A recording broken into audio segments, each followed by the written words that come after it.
సభాయ నమః సభా సరస్వతి నమః.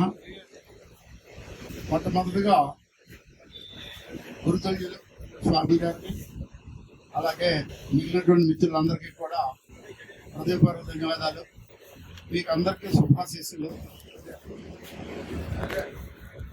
అసలు ముందు ఈ గెట్ టుగెదర్ ఎందుకు ఏర్పాటు చేస్తారు అనే దాని మీద ఏమిటి అని అంటే, అప్పుడే మీరు ఈ పాఠశాలను వదిలి 20 సంవత్సరాలు గడిచిపోయింది, జీవిత పాఠశాలలోకి వెళ్ళిపోయారు.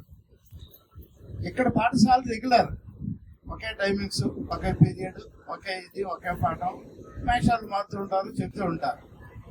ఎప్పుడైతే జీవితంలోకి వెళ్ళిపోయారో రకరకాలైన జీవితాలు వస్తూ ఉంటాయి. అందరి జీవితం ఒకే రకంగా ఎప్పుడు ఉండదు.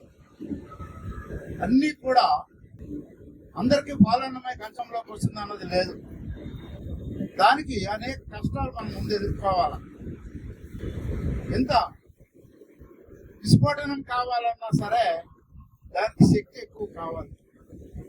ఆ రకంగా ముందు మనల్ని స్టెబిలైజ్ చేసుకోవాలి, ఒకటోది.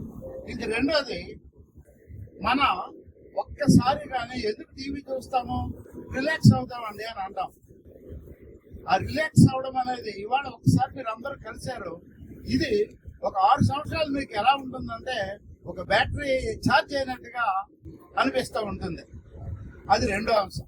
ఇక మూడోది, మనలో ఎవరైనా కొంచెం తక్కువ వాళ్ళు ఉన్నారా అంటే, ఒక స్థాయి వేసుకున్న తర్వాత మన స్థాయి కంటే తక్కువ ఉంటే మనకంటే ఎక్కువ ఉన్న వాళ్ళు కొన్ని వాళ్ళకి సహాయ సహకారాలు అందించి వాళ్ళని కూడా అప్లిఫ్ట్ చేయాలి.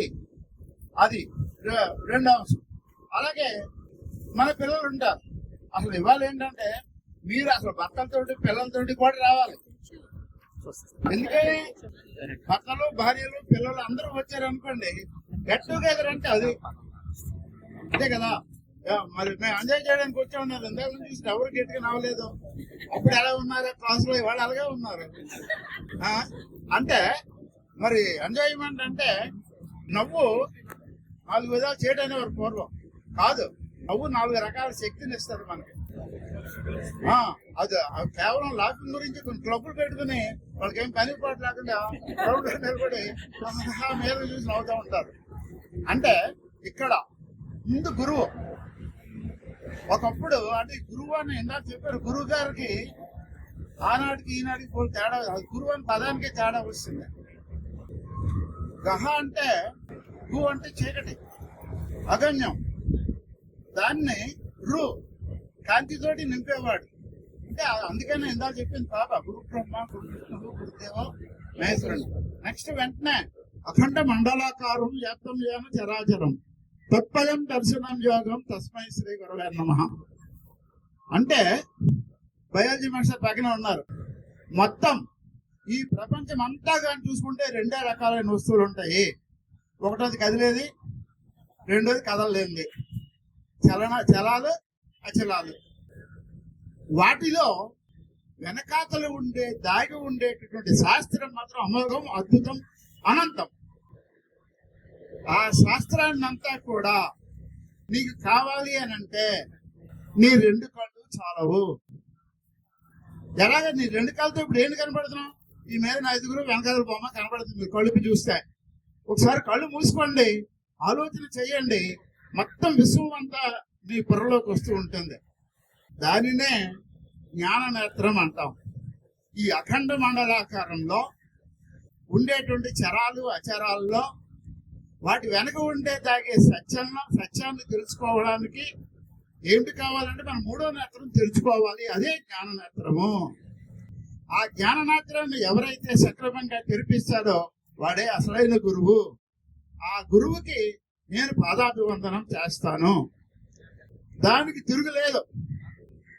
ఎంత ఉద్యోగమైనా దీనికంటే తక్కువదే నా దృష్టిలో. ఎందుకంటే పిల్లలైనా సరే మొట్టమొదటి గురువు ఎవరు? పిల్లలకి తల్లే, తర్వాత తండ్రి. ఇప్పుడు ATM గా మారిపోయాడు, ఇంకేం పనిలే.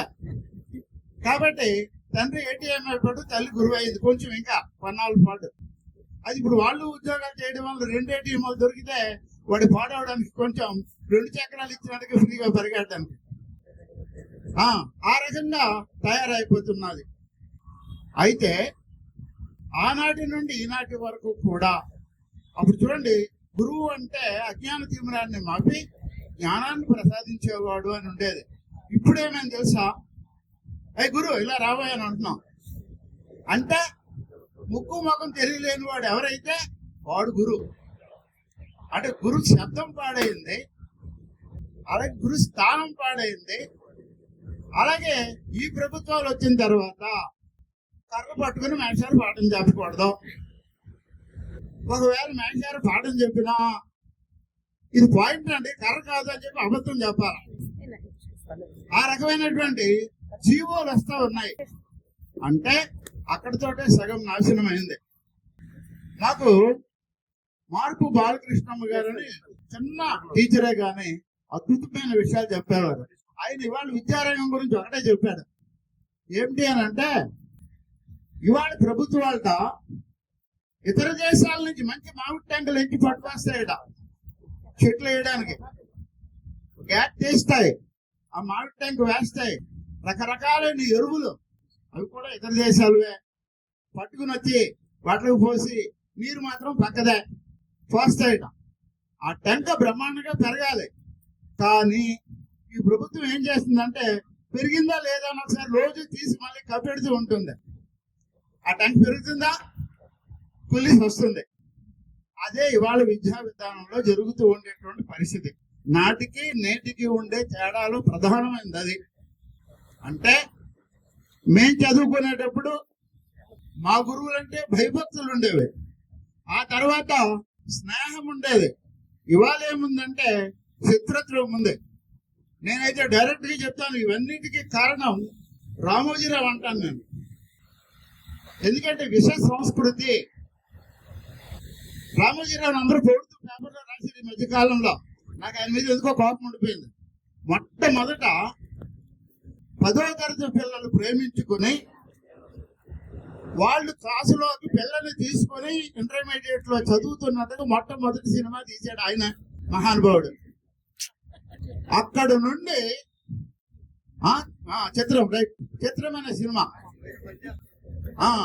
ఆ సినిమాని నిజంగా అంటే ఆ సినిమా వాల్ చూసి బీపీ వచ్చేస్తుండేది. అంత దరిద్రంగా ఆలోచన విధానాన్ని మెయిన్ అంటే మన మైండ్ సెట్ మార్చడం అనేది, అదే దాన్నే మనం ఏంటంటే విశ్వ సంస్కృతి అని అంటాం. ఇంకా ఇవాళ పెద్ద పెద్ద కోట్లు బ్యూటీ క్వీన్స్ అంట. ఏంట బ్యూటీ, ఎవరి క్వీన్ అంటే దాని మీద ఎంత వ్యాపారం జరుగుతుందో ఒకసారి. అంటే మహిళల్ని అంగట్లో చూపెట్టి వ్యాపారం చేసి దానివల్ల అనేక లబ్ధులు పొందుతూ ఉన్నారు ఈ కార్పొరేట్ సంస్థల వాళ్ళు. దాన్ని ఏం చేయ, మన హిందూ ధర్మం అసలు ఎత్ర నార్యంత పూజ్యంతే తత్ర రమంతి దేవతాః. అంటే ఎక్కడైతే స్త్రీలు పూజింపబడతారో, గౌరవింపబడతారో అక్కడ దేవతలు సంచరిస్తారో అనేది మన తాలూకా సిద్ధాంతం. ఇక్కడ ఏంటైంది, వాళ్ళ నడకలు కేటవాకులు, డాగువాకులు అవి చూసి ఆనందించడం ఇవాళ ఒక పరిస్థితి, పరిమితి అయిపోయింది. కాబట్టి వీటన్నిటినీ మనము ఎటువంటి దీంట్లో ఉన్నామంటే, పంకిలంతో నీళ్ళు బురదతో ఉన్నటువంటి చెరువులో ఉన్నాం. అయినప్పటికీ కూడా పద్మాల్లా వికసించాలి. ఆ రకంగా ఎవరైతే వికసిస్తారో వాళ్ళు tortures of the country, tortures of the group అని అంటాం. ఆ రకంగా మీరు ఇవాళ మీరందరూ ఇక్కడ మంచి గురువు. ఎందుకని నాకు చెప్తా, శుక్తి గతాంబుజ నేరము ముక్తాపల రూపమందు పోలిక ప్రతిభా యుక్తిందగు పాత్రమున నిషిద్ధంబకు గృణ విద్య సందీప్తమగున్. అంటే వాన పడుతుంది, అది ఒక సముద్రంలో పడ్డది అనుకోండి, ఉప్పు నీరుగా మారిపోతుంది. గంగా నదిలో పడితే పవిత్ర జలంగా మారుతుంది. మన వీధి కుళ్ళు కాలువలో పడితే కుళ్ళు నీరుగా మారుతుంది. అదే ఒక ముత్యం చిప్పలో పడ్డది అనుకోండి, మంచి ముత్యంగా మారుతుంది. మీరు కూడా వాన చిలుక లాంటి వాళ్ళే. మీరు పడే ప్రదేశాన్ని బట్టి మీరు ఏ రకంగా మారుతారో, ఏ రకంగా మారారో అనేది అవగాహనకు వస్తుంది. అటువంటి ముత్యాలుగా మారి ఇవాళ మీరందరూ కూడా ఇక్కడికి వచ్చారు. వచ్చి మమ్మల్ని అందరినీ కూడా కలిపారు. ఇప్పుడే మాకు ఆనందమే. మీకు 6 సంవత్సరాలు అయితే మాకు ఒక 6 నెలలు బ్యాటరీ ఛార్జ్, మేమందరం ఒక చోట కలుసుకోవడం అనేది నిజంగా. ఇంకోటి కూడా తలుచుకోవాలి. ఇవాళ ఎర్రనాయుడు మాస్టారు, అలాగే కృష్ణ గారు మా సైడ్ నుంచి, అది విద్యార్థుల నుంచి కూడా ఎవరో ఒకటి చనిపోయారని చెప్పారు. అది అంటే మీకు దీనికి ఒక ఎగ్జాంపుల్ చెప్తా. మన ఎంఆర్ కాలేజ్ ఉంది ఇక్కడ. ఈ మధ్యనే కలిసాను ఒక ప్రిన్సిపల్ గారు, నాగరాజు గారు అని.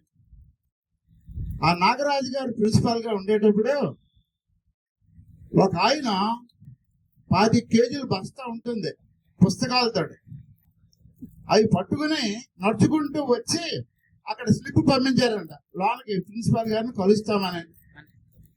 ఈ నాగరాజు గారు చాలా అంటే సమాజ సేవ మీద ఎక్కువ దృష్టి పెడతారు. ఇలాంటి వాటిని పట్టించుకోవాలి పెద్దగా. అందుకని ఆ ప్రిన్సిపాల్ని వచ్చినందుకు పట్టించుకోలే. ఈ లోపల అతను కోపం వచ్చి ఆ పుస్తకాలు లాక్కొచ్చి తలుపు తనుకొని లాంకి వెళ్ళిపోయారు. ఎవరండి మీరు అడగడగా వచ్చేస్తున్నారు అని అడిగారు. ఇవాళ నువ్వు కూర్చున్నావు కదా ప్రిన్సిపల్ గా, నీ పేరు ఎక్కడుంది అడుగునుందా? అందులో మొదటి ప్రిన్సిపల్ నేనే అని చెప్పాడు అంటారు. అంటే ఈ పేరులో మొదటి ప్రిన్సిపల్ నేనే. వాళ్ళ అబ్బాయిని ఇద్దరు క్లాస్మేట్లు అట. మీ అబ్బాయి ఎలా ఉన్నాడు అన్నట్టు అల్పాయుష్ ముండా కొడుకు చచ్చిపోయాడు అని అన్నట్టు. అంటే అంత కోపం ఆయన మీదకి వచ్చింది. అంటే కాలాన్ని బట్టి ఎలా మారుతుంది అనేది ధర్మమే. ఇదే కాదు, ధర్మమైనా సరే కాలాన్ని బట్టి ధర్మం కూడా మారిపోతూ ఉంటుంది. చిన్న ఎగ్జాంపుల్ చెప్తా. ఒక ఉపాధ్యాయుడికి ఎంత ఫ్రీ ఉంటుందో, మీ మీద ఎంత నమ్మకం మాకుంటుందో అని చెప్పేదానికి, ఒక ఉపాధ్యాయుడు పరజగేదిలో పాఠం చెబితే, ఒక వ్యవసాయదారుడు ఉన్నాడు అనుకోండి, 1 ఎకరా పొలం దున్నుతాడు, 6 కాలం కష్టపడతాడు. 6 కాలం కష్టపడి ఎక్కడి నుంచి పంటను సాధిస్తాడు? ఆ ఎకరా భూమిలోంచే. కానీ ఒక ఉపాధ్యాయుడు 4 గోడల మధ్య పాఠం చెప్తాడు. తన తాలూకా జ్ఞాన విత్తనాల్ని మీ అందరికీ పంచుతాడు. ఈయన ఎక్కడి నుంచి మళ్ళీ రాబడతాడు పంటని? ప్రపంచం మొత్తం మీద ఉంటారు అందరూ కూడా. ఇతర దేశాల్లో మీరు ఉండొచ్చు, మీ పిల్లలు ఉండొచ్చు, ఎవరు ఉండొచ్చు. అది ఉపాధ్యాయుడి తాలూకా, గురువు తాలూకా గొప్పతనం, ఆ వృత్తి తాలూకా గొప్పతనం, వాళ్ళ తాలూకా ఆశించే పద్ధతి. అంటే వరం గారు చెప్పారు, మన పిల్లల కంటే కూడా నా దగ్గర చదివిన పిల్లడు బాగుపడ్డాడంటే ఉపాధ్యాయుడు సంతోషించేవాడు, సంతోషిస్తాడు. అది ఉపాధ్యాయుడికి ఉండేటువంటి లక్షణం. అది ఇవన్నీ ఎందుకు చెప్తున్నానంటే, దాన్నే చెప్తాం అనుకున్నా, అదే అర్థం. నేను ఇక్కడే ఉన్నానండి. ఒక పశువు ఉంది, ఒక మనిషి ఉన్నాడు. ఈ రెండింటి మధ్య వ్యత్యాసం ఏమిటి అంటే ఒకటే చెప్తాం. మనం మాట్లాడతామండి, అది మాట్లాడలేదు. మన బాధను మనం చెప్పుకుంటాం, కానీ అది చెప్పలేదు.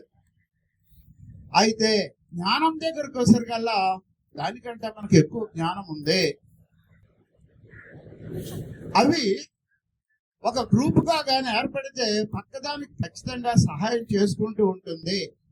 కానీ మనం ఏంటవుతున్నామంటే, జ్ఞానం పెరిగిన కొద్ది దూరం పెరుగుతా ఉంది. అంటే ఇప్పుడు సిఎంఆర్ గారు పేరు విన్నారు మీరు, గ్రంథి మల్లికార్జునరావు గారు. ఆయన నేను ఒకనాడు ఒక లాడ్జిలోనే పడుకున్నాం. అప్పుడు అవసరాలు అవి అతనికి నాకు కూడా. కానీ ఇవాళ జిఎంఆర్ గారు అంటే నాకు తెలీదు, నేనంటే ఆయనకు తెలీదు. ఆయన అందుకోలేనంత ఎత్తుకెదిగిపోయాడు. ఇవాళ నేను ఇక్కడే ఉన్నా, పర్వాలేదు, అయితే ఇబ్బంది అయితే లేదు. అయితే అందరికంటే గర్వం ఫీల్ అవుతాను. ఎందుకంటే వాళ్ళందరూ ఏమైనా నేను టీచర్ గా చేశానండి, రిటైర్ అయినానని చెబుతా. ఎందుకంటే అన్నిటికంటే ముఖ్యమైన ఉద్యోగం ఇదే. ఎందుకంటే ఒక రైల్వే స్టేషన్ మేషాన్ని కలిశాను. మీ ఉద్యోగం ఏంటండి అన్నాడు. జెండా ఊపడమే అన్నాడు. అది కాదు, చాలా తప్పు చెప్తున్నారు మీరు. We're brain the trains, but we're train the brains. అది ఈ రెండింటి మధ్య ఉండే తేడా అని చెప్పా. అంటే అక్కడైతే ఒక యాక్సిడెంట్ అవుతుంది, మహా అయితే ఒక 70 మంది 80 మంది 2 3 4 చనిపోతారు. కానీ ఒక ఉపాధ్యాయుడు కానీ తప్పుగా వ్యవహరిస్తే ఒక సమాజం పాడవుతుంది, అలాగే ఒక తరం పాడవుతుంది, ఒక తరం నాశనం అవుతుంది. ఇప్పుడు ఇందాక మేషాలు బాగా చెప్పారు వెంకటరావు గారు. మీరు ఎందుకంటే ఇవన్నీ చెప్పడము, మీ పిల్లలని సమాజంలో ఉన్నతంగా చూడాలి. ఉన్నతంగా చూడడం అంటే వాడు ఐఏఎస్ వివేకానంద స్వామి ఒక మాట చెప్పాడండి. ఏమిటంటే, నువ్వు చేస్తున్న ఉద్యోగాన్ని నువ్వు పరిగణించకు, నువ్వు చేసే విధానాన్ని పరిగణించు. నువ్వు ఎటెండర్గా చెయ్యి, నిర్మోహమాడంగా చెయ్యి, ఆదర్శంగా చెయ్యి, అందరూ గొప్పగా చెప్పుకునేటట్టుగా చెయ్యి. అంతేగాని అదే గొప్ప ఉద్యోగం ఇది కాదన్నది కాదు. మరి అందరూ కలెక్టర్ అయితే అటెండర్లు కూడా ఉండాలిగా. కాబట్టి అందువలన ఈ సమాజంలో అన్ని రకాలైన వాళ్ళు ఉంటారు. వాళ్ళకి సేవ చేసే అవకాశం కూడా మనకి రావాలి. ఇందాక వెంకటరమేష్ చెప్పారు, నేను సీతంపేటలో ఉంటున్నానండి ఆయన. ఆ పక్కనే బిల్లమాడ ఊరు పేరు ఉంది, బిల్లమాడ అని ఊరుంది. అక్కడ ఒక 50 కుటుంబాల వాళ్ళు, అంటే ఇవాళ ఆ ప్రభుత్వాలు ఎలాగున్నాయో చెప్పడానికి చెప్తున్నా, ఒక 50 కుటుంబాల వాళ్ళు నివాసం ఉంటున్నారు. వాళ్ళకి అక్కడ కొండపూడి అని అంటాం కదా, కొండలన్నీ సదును చేసుకుని ఒక 107 ఎకరాలు తయారు చేసుకున్నారు. తయారు చేసుకుని వాళ్ళు ఎప్పుడు వీళ్ళు చేయలే, వీళ్ళు నాన్నలో తాతలో తయారు చేశారు.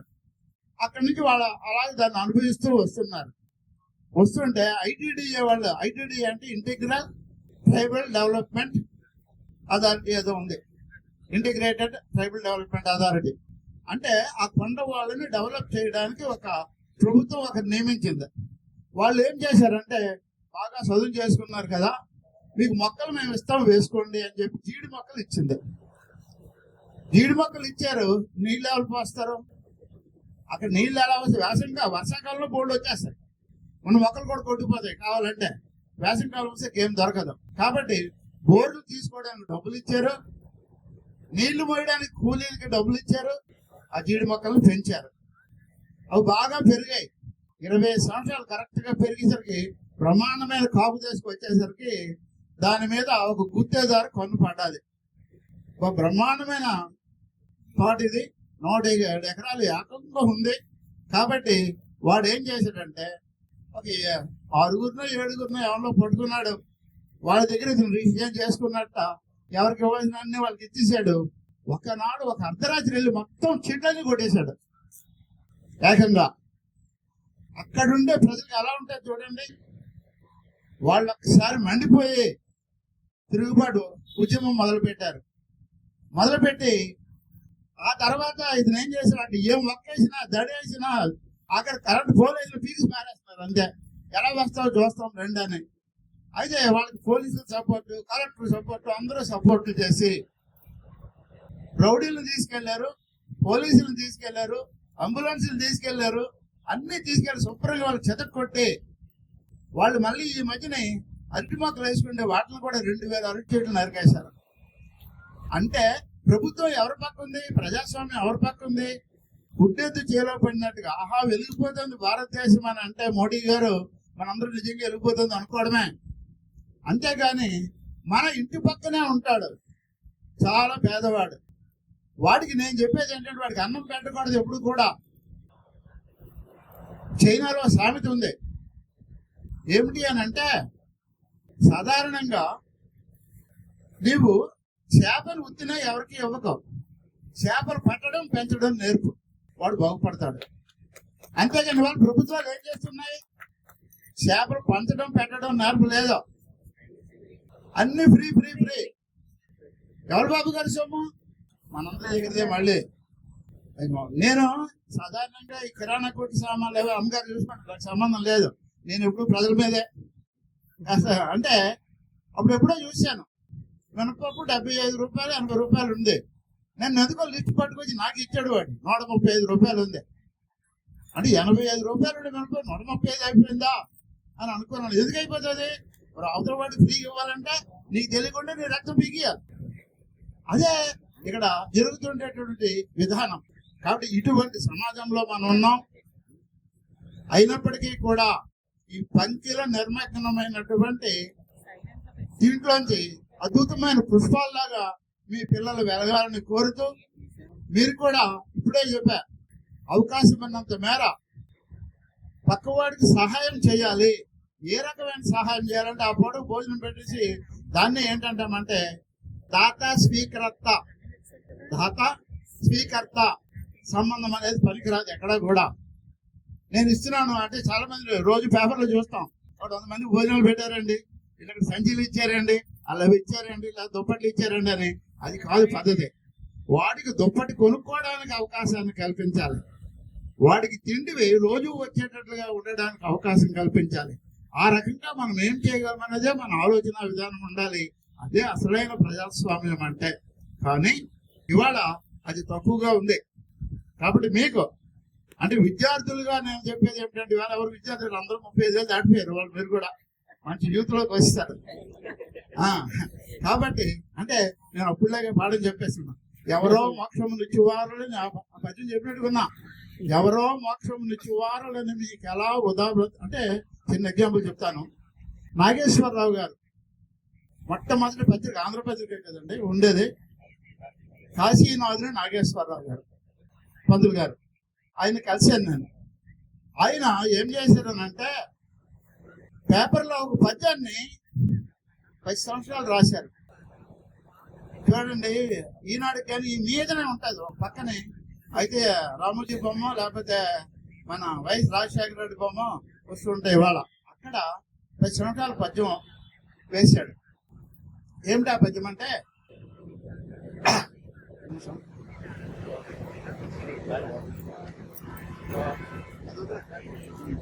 భారతంలో అది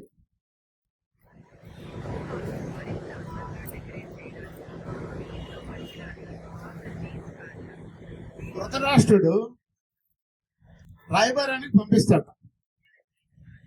అంటే ముందు ద్రౌపది పురోహితుడిని, భారతం కొంచెం తెలుసు కదా, ద్రౌపది పురోహితుడిని రాయబారి పంపిస్తే నేను ధర్మరాజుతో మాట్లాడించుతానులే అని చెప్పి సంజయుడిని పంపిస్తాడు. సంజయుడు వెళ్తాడు.